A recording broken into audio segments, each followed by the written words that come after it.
ఈ సమ్మె ఎందుకు చేస్తున్నామనే విషయాన్ని ఒక్కసారి మనం ఆలోచిస్తే నరేంద్ర మోడీ గారు 2014లో ఆయన అధికారంలో వచ్చిన తర్వాత ఆయన చేసిన మొట్టమొదటి పని ఏందయ్యా అంటే 40 మంది అంతకంటే తక్కువ కార్మికులున్న ఆ సంస్థలు ఫ్యాక్టరీస్ యాక్ట్ కిందకి రావు అని చెప్పి డిక్లేర్ చేయడం జరిగింది.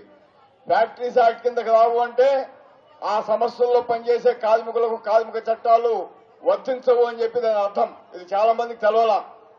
ఆ తర్వాత మిగతా కార్మిక చట్టాలు కూడా రద్దు చేయాలని చెప్పి ఆయన ప్లాన్ చేసి మొత్తం ఇవాళ 29 కార్మిక చట్టాలను పూర్తిగా రద్దు చేసి వాటి స్థానంలో 4 లేబర్ కోడ్లు తెచ్చి కార్మికులకు ఏదో న్యాయం చేస్తున్నామని చెప్పి వాళ్ళు చెప్తా ఉన్నారు.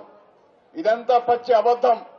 దాంట్లో ఏం చెప్తున్నారంటే అందరికీ అపాయింట్మెంట్ ఆర్డర్, ఈ అపాయింట్మెంట్ ఆర్డర్ గత చట్టాల్లో కూడా ఇవ్వాలని చెప్పి ఉన్నది. గతంలో పనిచేసిన కార్మికులు కూడా ఈ అపాయింట్మెంట్ ఆర్డర్ తీసుకోవడం జరిగింది. అంతేకాకుండా అందరికీ కనీస వేతనాలు గ్యారంటీగా ఇస్తామని చెప్పి అంటా ఉన్నారు.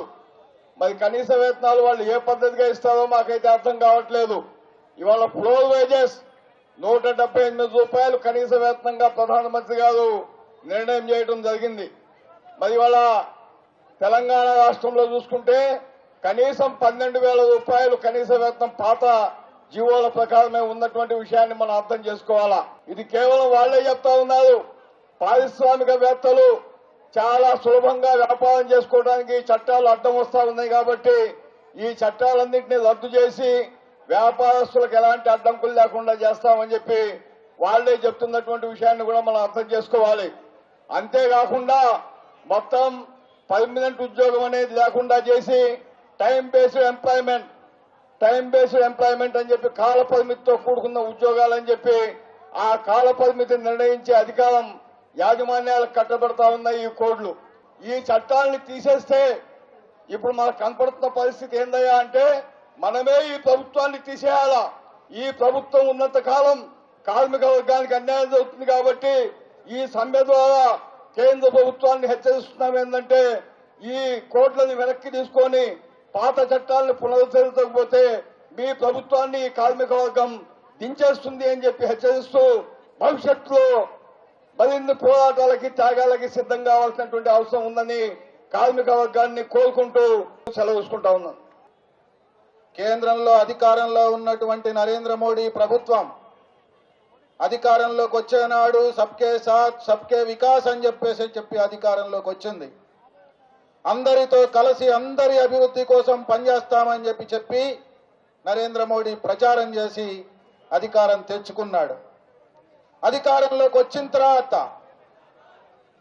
సబ్కే సాత్ సబ్కే వికాస్ వదిలేసి అంబానీ కే సాత్, అదానీ కే సాత్, ట్రంప్ కే సాత్, ట్రంప్ కే వికాస్, అమెరికా కే వికాస్, అదానీ కే వికాస్, అంబానీ కే వికాస్ పనిచేస్తా ఉన్నారు.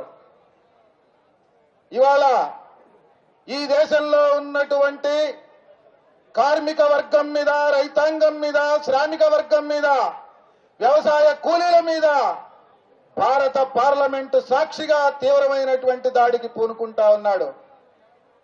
మనమేమి ఈ సమ్మె మన కోసం చేయడంలే, ఇది దేశం కోసం చేస్తున్నటువంటి సమ్మె.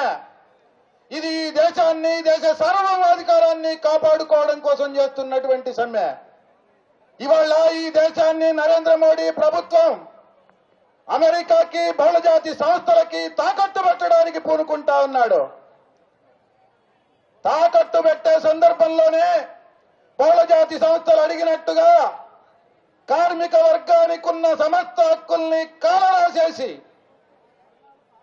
రైతాంగానికి ఉన్నటువంటి సమస్త హక్కుల్ని కాలరాసి, వ్యవసాయ కూలీలకున్న సమస్త హక్కుల్ని, చట్టాలని కాలరాసి వాళ్ళకి ఊడిగం చేయాలి. సామ్రాజ్యవాదానికి అట్లాగే ఈ దేశంలో ఉన్నటువంటి బహుళజాతి సంస్థలకి ఊడిగం చేయడానికి నిర్ణయం తీసుకున్నాడు. అందులో భాగమే మనం దశాబ్దాల తరబడి పోరాడి సాధించుకున్నటువంటి చట్టాలని ఇప్పుడు కార్మిక వర్గ నాయకులు యూసఫ్ గారు చెప్పినట్టుగా ఈనాడు ఆనాడు సాధించుకున్నటువంటి చట్టాలు కావు. వందల సంవత్సరాల క్రితం సాధించుకున్నటువంటి 8 గంటల పని హక్కుతోని సహా కార్మికులకి హక్కుగా ఉండేటటువంటి చట్టాలన్నింటినీ రద్దు చేసి కార్మికులకి అన్యాయం చేసి నష్టం చేసి యజమానులకి అదానీలకి అంబానీలకి కార్పొరేట్ సంస్థలకి లాభం చేసే చట్టాలు తెచ్చారు. మన దేశం యొక్క దేశంలో ఉన్న కార్మికుల యొక్క కర్షకుల యొక్క శ్రామికుల యొక్క హక్కుల్ని నిలబెట్టుకోవడం కోసమే ఈ దేశ సార్వభౌమాధికారాన్ని ప్రజాస్వామ్యాన్ని ఫెడరలిజాన్ని లౌకిక తత్వాన్ని కాపాడుకోవడం కోసమే ఈ సమ్మెకి మనం పిలిపించాం. మరి ఈ రోజు చూసినట్లయితే మరి ఈ నల్ల చట్టాలు ఏదైతే తీసుకొని వచ్చారో వాటిని మరి ఎట్టి పరిస్థితుల్లో వాటిని వెనక్కి తీసుకోకపోతే మరి ఈ రోజున్న ఈ కార్మిక సంఘాలు ఏదైతే కోపానికి మరి వారు నిరసనకి వాళ్ళు ఏదైతే ఊహించుకుంటున్నారో గద్దెనెక్కి వాళ్ళందరూ గద్దెని దిగిపోవాల్సిన పరిస్థితి వస్తుంది. కాబట్టి మరి ఇప్పటికైనా ఆలోచించి పేద ప్రజలు మరి పేద కార్మిక సంఘాలకి వాళ్ళు బాసటగా నిలవాల్సిన అవసరం ఉంది. కాబట్టి కాంగ్రెస్ పార్టీ తరఫున మేము పూర్తి మద్దతు తెలియజేస్తున్నాం కార్మికులందరికీ.